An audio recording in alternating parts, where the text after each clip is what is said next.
ফুটা হ'ব লাগে তেতিয়া পানীটো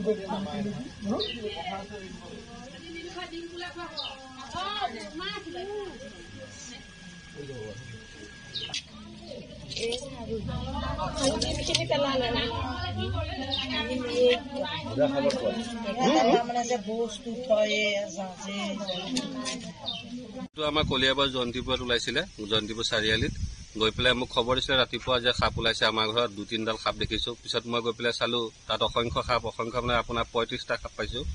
আপোনাৰ এইটো আমাৰ যিটো চিক্ৰেট কিলবেক বুলি কয় আৰু আপোনাৰ অসমীয়াত ধোৰা বুলি কয়, এইটো ধোৰা সাপ হয়, মানে অবিষাক্ত সাপ। অবিষাক্ত যদিও মানুহৰ ঘৰৰ ভিতৰত যি নতুন বাথৰুমৰ মানে আয়োজন কৰিছিলে, বাথৰুমৰ ফ্ল'ৰৰ তলত হৈছিলে। মই গৈ পেলাই চালোঁ, চাই তাৰ গাঁতৰ পৰা মই প্ৰায় আপোনাৰ 35টা সাপ উদ্ধাৰ কৰিলোঁ। উদ্ধাৰ কৰি আমাৰ যি জয়সাগৰ দলনি আছে, যিহেতু পানীত থকা সাপ এইবিলাক ধৰা সাপটো, সেইকাৰণে জয়সাগৰ দলনিৰ যি পিটনি আছে, মই পিটনিত সাপটো উদ্ধাৰ কৰি পুনৰ সংস্থাপনৰ কাৰণে তাৰ যাতে বংশ বৃদ্ধি হয়, সেইকাৰণে মই জয়সাগৰ দলনিত সাপটো ৰিলিজ কৰি দিছোঁ।